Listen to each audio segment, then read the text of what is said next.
Our next guest is one of the few voices of sanity in the climate debate, pushing back on so many of the alarmist and downright wrong claims from the usual mob of climate catastrophists. I had the pleasure of listening to Michael Shellenberger speak yesterday at CPAC, the Conservative Political Action Conference, and I'm delighted to say Michael joins me now. Michael, great to see you. You're an advocate of nuclear energy in Australia. I want to start by playing you a clip of our Energy Minister Chris Bowen this week going on about nuclear like it was a comedy show in Parliament. Have a listen. Put your hand up if you'd like one. There we go. You get a nuclear power plant, and you get a nuclear power plant, and you get a nuclear power plant. There's plenty to go around. And they also told the Senate where they'd go, the mid-north coast.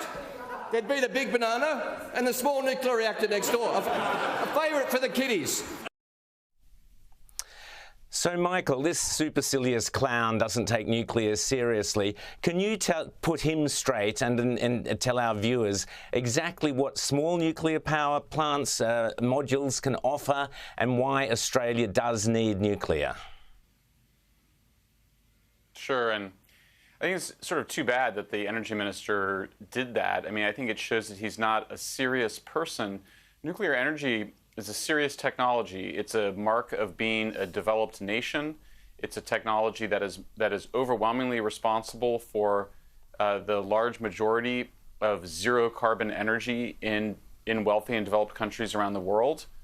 It's also the only technology that's really scalable, given that hydroelectric dams, which also provide baseload power, are increasingly less reliable because of droughts.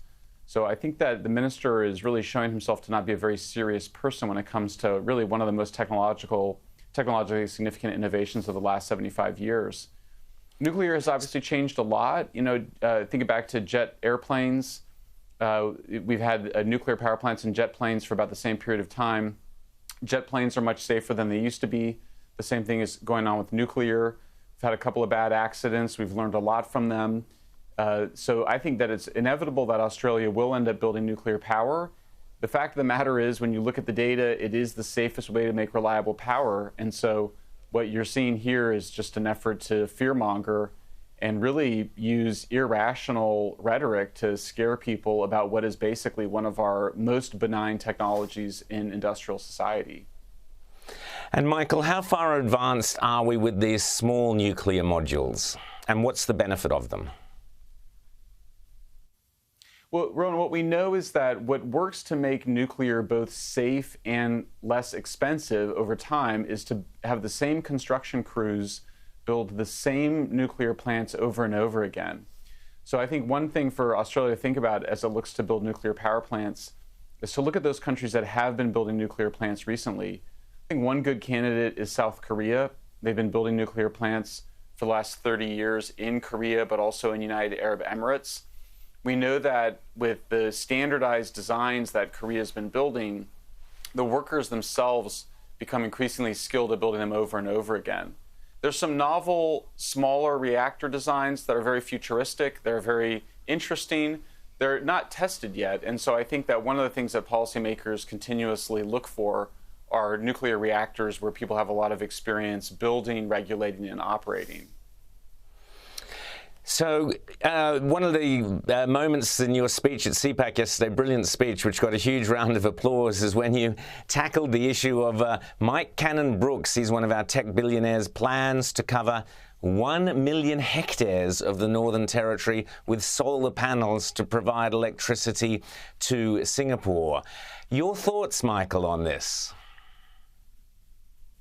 Well, I mean, I think the first thing you have to remember is that almost all of the solar panels that Australia and the United States and other nations are importing are manufactured by incarcerated Uyghur Muslims in China in the Xinjiang province. It's also where most of the lithium batteries for electric vehicles come from. For me, I think it's a moral imperative that you cannot be buying solar panels made from people that are living in concentration camps against whom a genocide, that's the word of the U.S. State Department, is being committed. So for me, there's a fundamental problem with importing solar panels. From an environmental point of view, it takes 300 to 600 times more land to generate the same amount of electricity from solar as it does from either natural gas or nuclear. So the environmental impacts are very large. And of course, there's no solution to the waste. Solar panels, after 15 or 20 years, become hazardous waste because of the toxic heavy metals, particularly lead that's inside of them. So there's no solution to that if you actually required solar manufacturers and solar project developers to pay for the cost of waste disposal. The cost from solar panel electricity would be 4 times higher than it is today. So I think that until you solve some of these problems of the genocide and subjugation that's going on in the manufacturing of solar, the large land use impacts, and the waste problem, I don't think that solar panels are a viable way for developed and civilized nations to acquire energy. And I guess I'd ask the same question about electric cars. You've answered the question on the batteries, but how do you see? You're in Australia. Do you see a future for electric cars here? Well, Rowan, I mean, it's interesting. Australia is a big producer of lithium, but the vast majority of the processing of materials for electric vehicles and renewables is in China. It's a big problem, and it's not likely that those major refining facilities or factories are going to be repatriated back to Australia or the United States or Canada anytime soon. So the problem with renewables is that they're material intensive, they're energy dilute. What you want from an environmental and a human point of view is you want fuels that are energy dense, that don't require using a lot of natural resource. So renewables take us in the opposite direction of where we've gone historically, from wood to coal to natural gas to uranium. And the material intensivity, just to give you a sense of it, about 10% of materials are required for energy production today. If we were to shift to renewables, it would be closer to 50%. That's part of what makes renewables inflationary. That and the fact that they're unreliable and you require a lot of backup machinery and people in order to maintain grid reliability. So, Michael, I know you've got a plane to catch, so just quickly, tell us about what is happening briefly in Europe and the energy crisis there from your point of view. Well, Europe is a huge warning against becoming dependent on foreign nations for your energy. So there's no way, in my view, that policymakers could swap dependence on Russian natural gas for dependence on Chinese solar panels or Chinese electric vehicle batteries. There was always this idea that you'd have a big super grid that would connect Australia to other Asian countries, or connect even California to other states in the United States, or connect Europe to North Africa. That's just not going to happen. Nations need to have the security of their control over energy supplies. They need the industrial security, the energy security, and the national security from producing their own energy. And so for that reason, it's much more likely and better for developed nations and developing nations to become self-sufficient. And one of the best ways to do that is with natural gas and nuclear. I think those are the two fuels that are the main event as we head into the 21st century. We can already see, even in Australia, which is a coal-heavy country, you're moving away from coal towards natural gas, not renewables. And that's similar how it's going to work globally. There's a vibrant liquefied natural gas trade that Australia is a big participant in. So I see it in terms of a market outlook, but also in terms of what's better for people and the environment, a big shift away from renewables and towards natural gas and nuclear.